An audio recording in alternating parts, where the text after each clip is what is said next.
Okay, today we're going to talk about two more theorems that have to do with proportionality.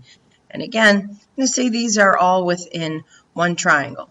The first one we're going to talk about really doesn't look like it, but if we kind of extended this up where those two transversals would intersect, then we would go ahead and see that, actually we could have a triangle. We're just cutting the top of the triangle off. All right, so the first theorem is the proportional segments theorem. See, it doesn't have the word triangle in it, but again, we could kind of envision there being one created eventually. The proportional segment theorem says that if three parallel lines, we've already had a theorem about two parallel lines cut by a transversal. Well, now we're upping the ante and we're talking about three parallel lines and two transversals. And what happens is that the transversals are divided proportionally by the parallel lines. Okay? And the strategy here, how the proportionality works, is you will get on a transversal and you will set up a proportion between the two segments in between the same two parallel lines. So I'm going to go from segment AB, because that's between line 1 and line 2, over BC, which is between lines 2 and 3. And then I'm going to say that's equivalent to, and then I'm going to go over to DE, because again, between lines 1 and 2, over EF between lines 2 and 3. Again, like the other day, if you don't want to go top down and you want to go bottom up, that's fine. You just have to set up your proportion the same way for both transversals.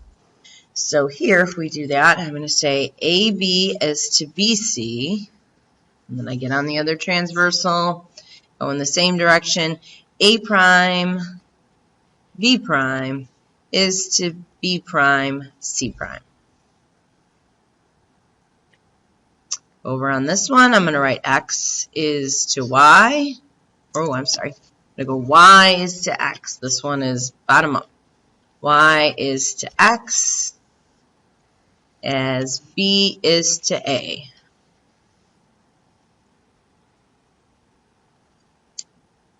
Now, like the other proportionality problems we have, we use the proportion to solve for our missing piece. So we first write a proportion here, and the missing piece is already labeled for us. So I have 4 is to 6 as 6 is to X. And then I would probably simplify this proportion to make it 2/3. And then we can use the technique that they use in the cognitive tutor, where you say, well, what would you multiply 2 by to get to 6? Well, obviously it's 3. So to keep the proportionality, to keep the ratio the same, I'm going to have to multiply 3 by 3 to get that X is equal to 9. If you don't like doing it that way, then you use the means and extremes. You say 6 times 3 is 18, 2 times X is X. X has to be 9. Over here, I'm going to say 4 is to 12 as 9 is to X. And I'm simplifying that to 1/3. And I'm going to use the same, I'm going to use the cognitive tutor. This is 1 times 9, so this has to be 3 times 9. So X has to be equal to 27. Right here, you've got to find two values, so we'll need to write two proportions. So I'll start here. 6 is to 8 as B is to 10.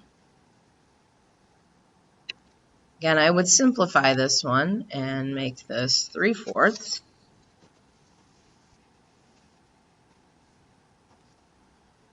Equal to B over 10.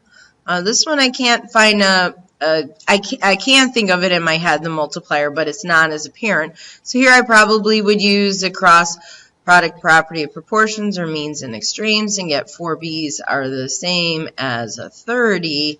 That means 1b would be 30 divided by 4, or simplified as 15 halves, or if you prefer 7.5 or 7.5.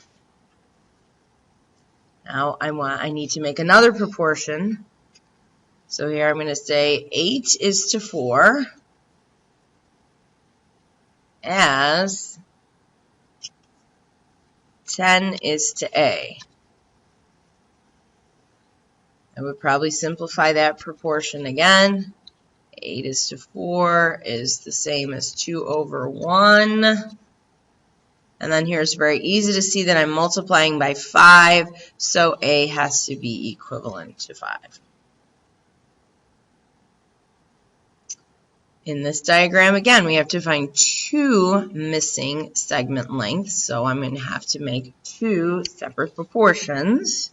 So my first proportion, I'm going to do 2,640 over 1,320 is equal to x over 2,380. Here I might reduce this. Again, this is just 2 over 1 because 1,320 doubled is 2,640. So this is really 2 over 1 is the same as x over 2,380. And again, I multiplied this by 2,380 to get this denominator, so I have to multiply the numerator by that same amount, and I end up with x is 4,760, and then we have to have units. This is our first one with units, so we have to include units in our answer. I need another quantity, so I need to write another proportion. So this time I'm going to write 1,320 over 1,980 is equivalent to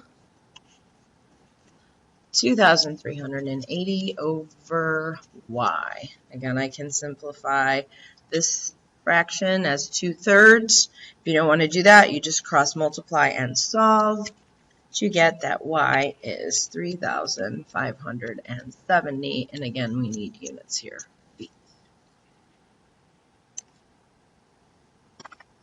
Okay, process is the same here. I'm going to make 2 proportions. X minus 1 over 18 is equal to x over 21.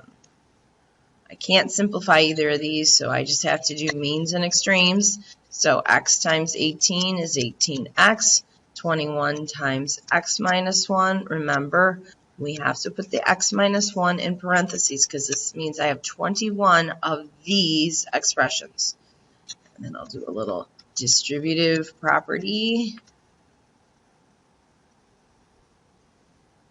And then it just depends on what makes sense to you. I guess I'm going to go ahead and subtract the 21x. I don't mind having negatives. And then x is clearly equal to 7. I'm going to do the same thing over here. I have x plus 12 over 12 is equal to 5x over 3x.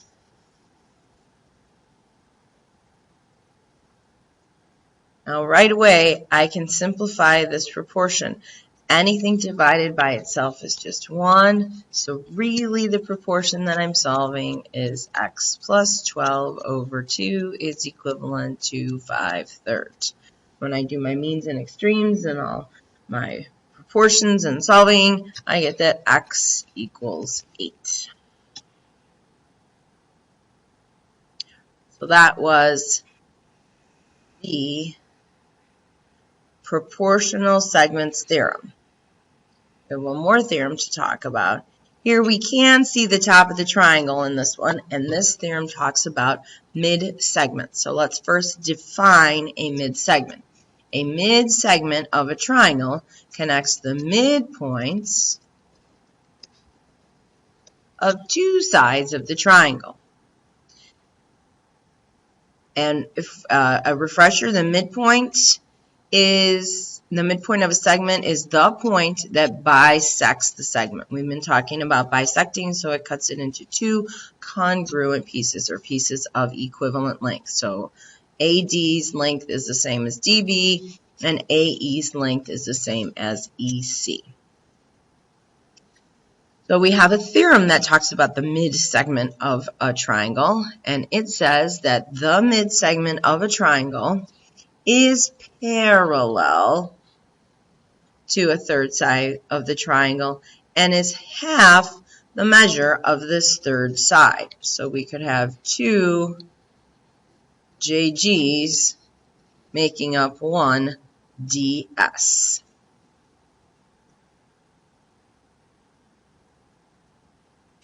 And there's a whole bunch of ways to do these problems. The first thing you have to check is to make sure you have a mid-segment, which means you have to either be told that those are the midpoints, or looking at the drawing you notice there's the same value to the left and the right, the same value to the left and the right. So now you know an x plus an x gives you 6, or two x's give you 6, or an x is 3. The other way you can think of it is 6 divided by 2 is an x, which will give you the same value. So just whatever mathematical representation of this 1 to 2 you understand, that's what you should use.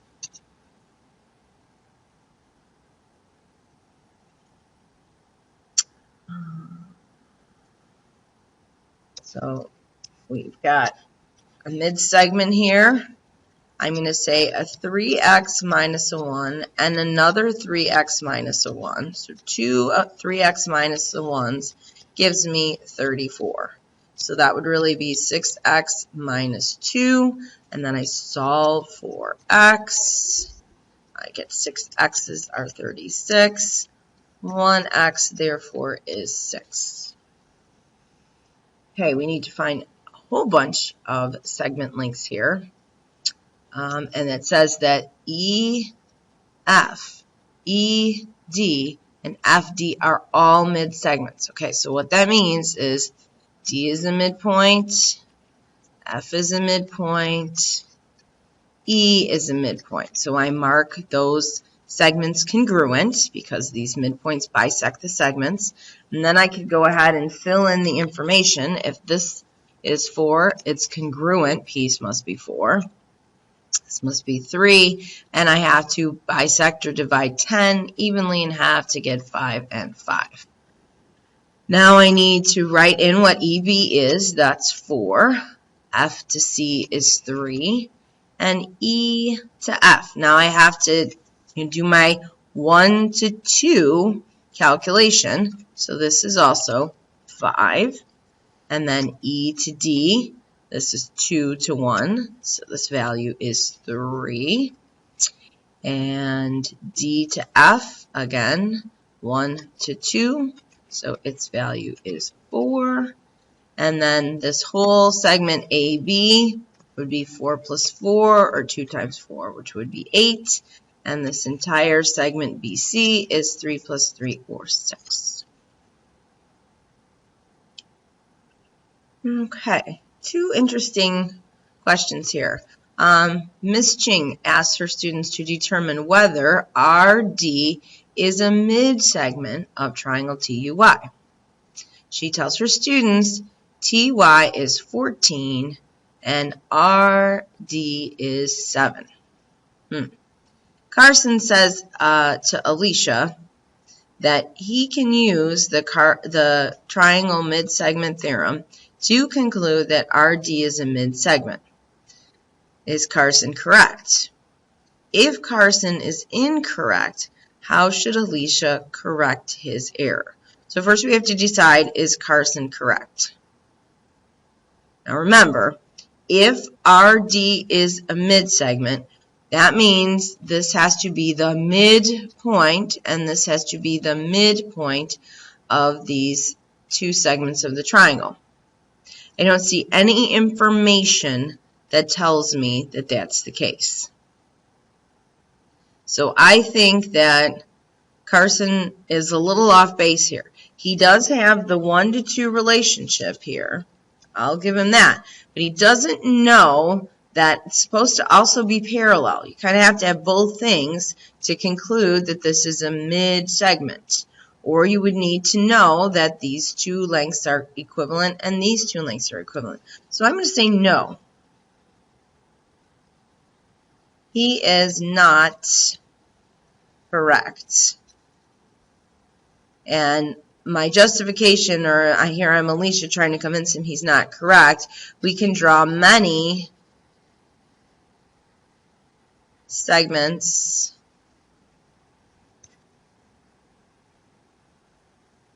that are 7 centimeters in triangle TUY. Does not mean they have to have, they are the mid-segment. And no, he's not correct.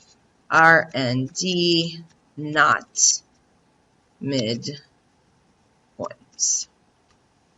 Okay, ooh, that was tough.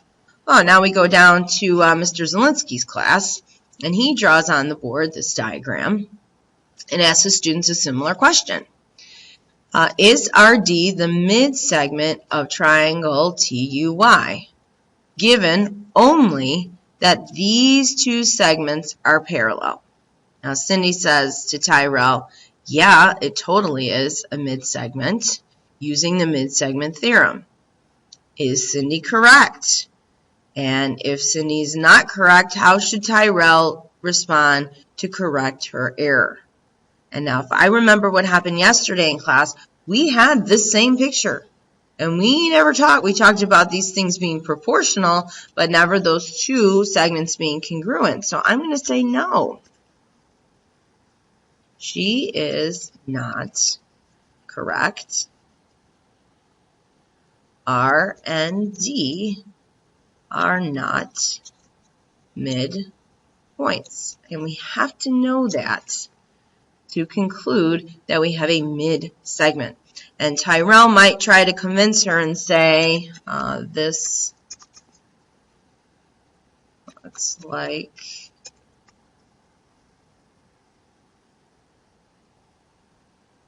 the theorem from yesterday, and kind of following along the lines of what Alicia told Carson. We can draw many parallel segments